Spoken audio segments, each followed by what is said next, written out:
Assalamualaikum warahmatullahi wabarakatuh.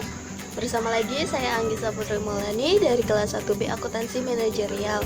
Di sini saya akan menjelaskan tentang sejarah perkembangan manajemen dan teori manajemen.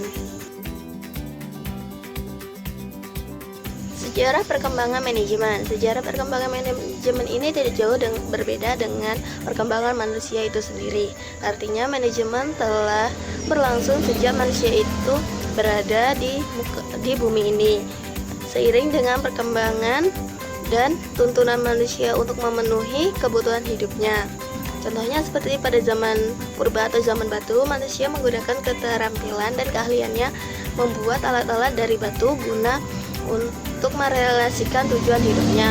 Kalau di zaman sekarang, manajemen kemudian berkembang sesuai dengan perkembangan keahlian serta pengetahuan dan keterampilan yang diperoleh manusia itu. Pengetahuan serta teknologi atau iptek terus berkembang. Demikian pula dengan keterampilan manajemen umat manusia. Teori manajemen ilmiah. Menurut teori ini, gerakan manajemen ilmiah dikembangkan oleh insinyur Amerika Serikat dan Eropa untuk mengolah suatu perusahaan. Terdapat beberapa variabel yang diperhatikan dalam manajemen ilmiah. Di antaranya yang pertama, pentingnya peranan manajer dalam menggerakkan dan meningkatkan produktivitas perusahaan. Yang kedua, pengangkatan dan pemanfaatan tenaga kerja dengan persyaratan-persyaratannya. Yang ketiga, tanggung jawab kesejahteraan pegawai atau karyawan. Serta yang terakhir adalah kondisi yang cukup untuk meningkatkan produktivitas kerja. Manajemen ilmiah ini dikembangkan oleh tokoh yang bernama Frederick Taylor 1856 sampai 1915. Penerapan metode ilmiah pada studi, analisa, dan pemecahan masalah-masalah organisasi. Habis itu seperangkat mekanisme atau teknik untuk meningkatkan efisiensi kerja organisasi.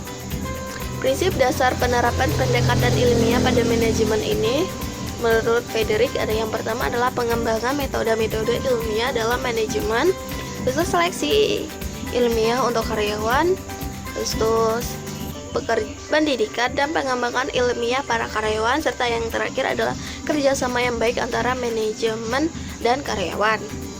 Habis itu sumbangan manajemen ilmiah menurut Frederick yang pertama adalah teknik-teknik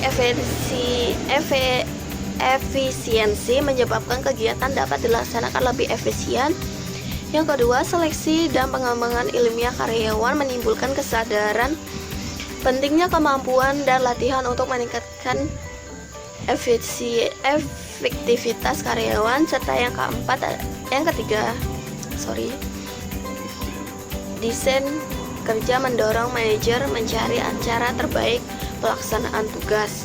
Keterbatasannya yang pertama adalah kenaikan produktivitas sering tidak diiringi dengan kenaikan pendapatan. Habis itu ada perilaku manusia yang bermacam-macam menjadi hambatan. Pendekatan rasional hanya memuaskan kebutuhan ekonomis dan fisik, tidak memuaskan kebutuhan sosial karyawannya. Serta yang terakhir adalah manajemen ilmiah mengabaikan keinginan manusia terhadap kepuasan tadi. Teori manajemen klasik. Awal sekali ilmu manajemen timbul akibat terjadinya revolusi industri di Inggris pada abad 18. Para pemikir tersebut memberikan perhatian terhadap masalah-masalah manajemen yang timbul baik itu di kalangan usahawan, industri maupun masyarakat. Henry Fayol 1841 sampai 1925 ini adalah salah satu tokoh yang mengarang buku berjudul General and Industrial Management pada tahun 1916 dengan sebutan teori manajemen klasik yang sangat memperhatikan produktivitas pabrik dan pekerja, di samping memperhatikan manajemen bagi satu organisasi yang kompleks, sehingga beliau menyampaikan satu metode ajaran manajemen yang lebih utuh dalam bentuk cetak biru. Fayol juga membagi kegiatan dan operasi perusahaan ke dalam 6 macam kegiatan. Yang pertama teknis atau produksi, yaitu berusaha menghasilkan dan membuat barang-barang produksi. Yang kedua ada dagang, jual, itu berupa beli jual pertukaran dengan cara mengadakan pembelian bahan mentah dan menjual hasil produksi. Yang ketiga ada keuangan atau pencarian dan penggunaan optimum atas modal berupa mendapatkan dan menggunakan modal. Yang keempat ada keamanan atau perlindungan harta milik dan manusia, berupa melindungi pekerja dan barang-barang kekayaan perusahaan. Yang kelima ada akuntansi, dengan adanya pencatatan dan pembukuan biaya, utang, dan keuntungan dan neraca, serta berbagai data statistik. Dan yang keenam ada manajerial yang terdiri dari fungsi-fungsi manajemen. Ajaran file lainnya itu ada keterampilan yang dibutuhkan oleh manajer tergantung kepada tempat dan pada tingkatan organisasi. Habis itu ada kemampuan dan keterampilan manajemen harus diajarkan dan dipelajari. Ada kemampuan dan keterampilan manajemen dapat diterapkan pada segala bentuk dan jenis organisasi seperti rumah tangga, pemerintah, partai industri, dan lain-lain.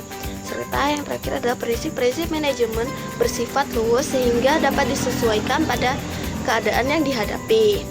Itu menurut file ini ada 4 prinsip manajemen. Yang pertama ada pembagian tugas, yang kedua ada wewenang manajer, yang ketiga ada disiplin, yang keempat ada kesatuan komando, yang kelima ada kesatuan dalam pengarahan, yang keenam ada kepentingan individual di bawah kepentingan umum, yang ketujuh ada imbalan, yang kedelapan ada sentralisasi, kesembilan hierarki, yang ke-10 susunan, ke-11 keadilan, 12 stabilitas staf, yang ke-13 inisiatif, serta yang keempat semangat korps. Teori perilaku organisasi. Teori ini merupakan pengembangan dari aliran hubungan manusiawi. Prinsip dasar perilaku organisasi yang pertama ada manajemen dipandang sebagai suatu proses teknik yang ketat. Yang kedua ada manajemen harus sistematik dan pendekatan yang digunakan harus dengan pertimbangan hati-hati. Yang ketiga ada organisasi sebagai suatu keseluruhan dan pendekatan manajemen individual untuk pengawasan harus sesuai situasi. Yang serta yang keempat adalah pendekatan motivasional yang menghasilkan komitmen pekerja terhadap organisasi yang diperlukan. Tokoh-tokoh perilaku organisasi ini ada yang pertama ada Abraham Maslow dengan hierarki kebutuhan manusia. Habis itu ada Douglas McGregor dengan teori X dan Y. Habis itu ada Frederick Herzberg dengan teori motivasi higienis atau teori 2 faktor. Habis itu ada Chris Agrius dengan teori kepribadian dan organisasi. Habis itu ada Robert Black dan John Mouton dengan kisi-kisi manajerial. Habis itu ada Francis Likert dengan sistem manajemen atau autoritatif dengan partisipatif. Habis itu ada Frederick Fieldgler dengan pendekatan kontingensi kepemimpinan. Habis itu ada yang terakhir ada Edgar Schein dengan dinamika kelompok dan organisasi. Teori kuantitatif dibangun atas dasar manajemen ilmiah, ditandai dengan berkembangnya tim riset operasi dalam pemecahan masalah industri. Langkah-langkah pendekatan manajemen scans atau teori ini adalah yang pertama adalah perumusan masalah, yang kedua ada penyusunan suatu model matematis, yang ketiga ada mendapatkan penyelesaian dari model, keempat ada pengujian model dan hasil yang diharapkan dari model, yang kelima adalah penetapan pengawasan atas hasil-hasil, serta yang keenam adalah pelaksanaan hasil dari kegiatan implementasi. Analisasi sistem dapat pada manajemen memandang organisasi sebagai suatu kesatuan yang terdiri dari bagian-bagian yang saling berhubungan. Sistem dapat diartikan sebagai kumpulan dari bagian-bagian saling berhubungan antara satu dengan yang lainnya secara bersama-sama mencapai tujuan tertentu. Habis itu pendekatan sistem memberi manajer cara memandang organisasi sebagai suatu keseluruhan dan sebagai bagian dari lingkungan eksternal yang lebih luas. Habis itu sistem mencangkup sistem-sistem umum maupun khusus dan analisis tertutup maupun terbuka. Habis itu ada teori kontingensi. Pendekatan kontingensi berusaha untuk menyesuaikan antara tanggapan manajerial dengan peluang dan permasalahan yang ada di dalam berbagai macam situasi. Dalam pendekatan ini, yang dicari bukanlah cara-cara yang terbaik untuk mengatasi situasi tersebut, melainkan berusaha membantu manajer untuk dapat memahami perbedaan-perbedaan situasional tersebut dan menanggapi dengan cara-cara yang tepat. Pendekatan kontingensi ini lebih banyak memasukkan unsur-unsur lingkungan dalam melihat berbagai permasalahan, serta pendekatan ini mencoba memformulisasikan kondisi tersebut sehingga manajer dapat mencarikan jalan keluar dari permasalahan yang ada. Yang terakhir ada manajemen hasil, dikemukakan oleh Peter Drucker di awal tahun 1950-an. Manajemen by objective memusatkan perhatian pada hasil, bukan perilaku yang diperlihatkan oleh karyawan. Ada 4 tahap dari program manajemen by objective. Yang pertama adalah membicarakan tugas dan hasil apa yang dibutuhkan. Habis itu yang kedua ada menyetujui pelaksanaan jangka pendek. Yang ketiga ada berkumpul secara periodik untuk membahas tujuan. Serta yang keempat adalah mengevaluasi hasil kerja bawahan dan menentukan tujuan baru.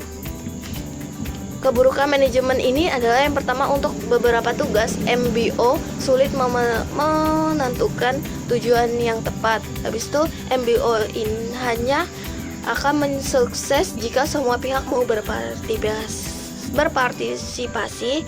Habis itu yang keburukan manajemen ini yang ketiga ada seharusnya tidak dipandang sebagai penyelesaian untuk masalah manajemen. Serta yang terakhir adalah tujuan-tujuan itu harus secara logis dan mudah untuk diukur.